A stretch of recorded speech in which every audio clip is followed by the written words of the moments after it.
While they're setting it up, I think this session is a good culmination to whatever we discussed in the morning. So we discussed a lot of points around omni-channel, multi-channel. PwC actually conducted this survey all across the globe, to which 15,000 people actually responded, out of which around 10%, a little less than 10% were in India. So we thought, what we will do is, we'll probably talk a bit about the trends which are emerging, what these people told us. And secondly, we talked a lot about, change, but what exactly needs to change? What are the things people need to build into their business model, the retailers need to take care of to make sure that they are able to take, cognizant of all these changes which are happening out here. So the trends that we saw, one of them, the first one was that the consumer is actually still deciding who their favorite retailer is. And I'll come to it in a moment. Second is, we all talked about, there being nothing like online or in-store. Those lines are blurring. And what the consumer is doing is actually utilizing the best of both worlds. We also did ask them about, why do they buy online and why do they buy, in-store. Then is the social. We talked a lot about, consumers actually coming on the social and talking, expressing themselves. But there are a few interesting facts that we found out, which I'll talk about. And then we talked about the smartphones and the tablets. And believe me, they are one of the biggest game changers. And if you are in the retail, industry out here, you will know, and especially on the online, things have never been as good as, in the last 1 year. So the first thing, when we talked about my favorite retailer, when we asked the people about, when they shop in store, how many retailers do they go to? They told us either 2 or 5, somewhere between that.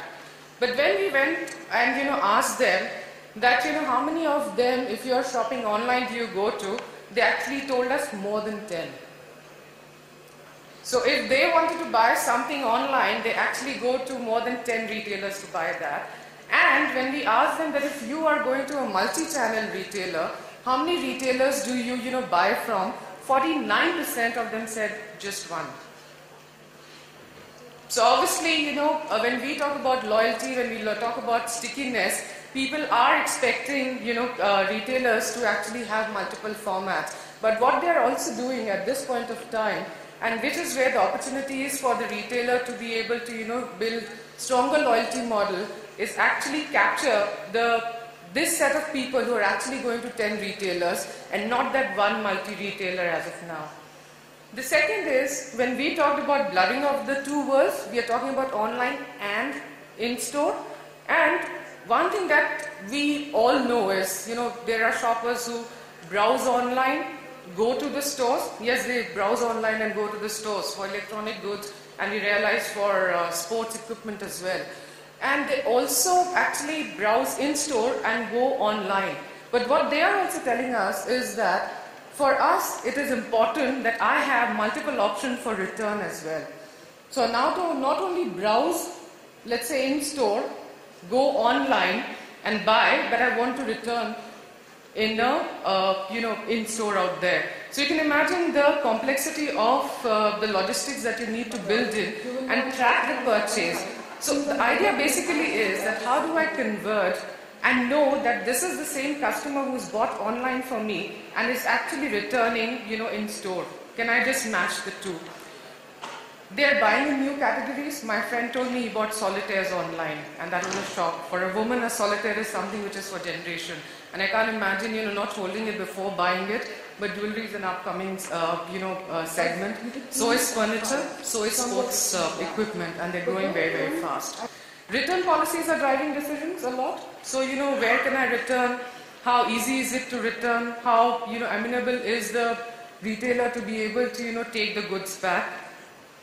We also asked our people as to, why do they shop at their top 3 favorite brands? And while, you can see, we told them to tell us the top 3 reasons why they buy. And while there's not much of a difference amongst all of the top 5 reasons, but the topmost was trust. So if you're talking loyalty, if you're actually talking about, creating customer loyalty out here, you're also talking a lot about developing trust with the customer out here. And we all often define, trust as something which is delivering on promises. And when we ask them why are they buying in store? Obviously, they can. That should have been online. They're buying online for convenience. They're buying online because they can buy at any point of time, and they're buying in store obviously because they want to feel the good. But what is surprising between the two of them is that both buy either online or offline because they think that they get the best value when they do it. And then we went and asked them about, how they're using the social media. So they did say that, we use the social media to follow some of their favorite brands. They interact with the favorite brand. But one thing which is also, upcoming a bit, and I won't say it's still a revolution at the moment, is that they're actually buying at their, online on the social stores out here. Smartphone and tablets are the game changers.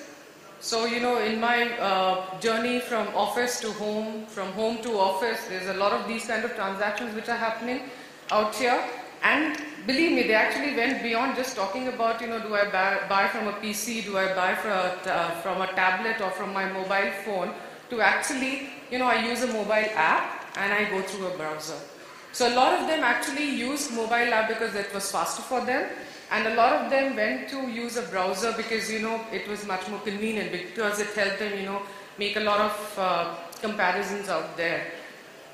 So when we talk about, all of this, we are talking logistics, we are talking analytics, we are talking about a lot about loyalty.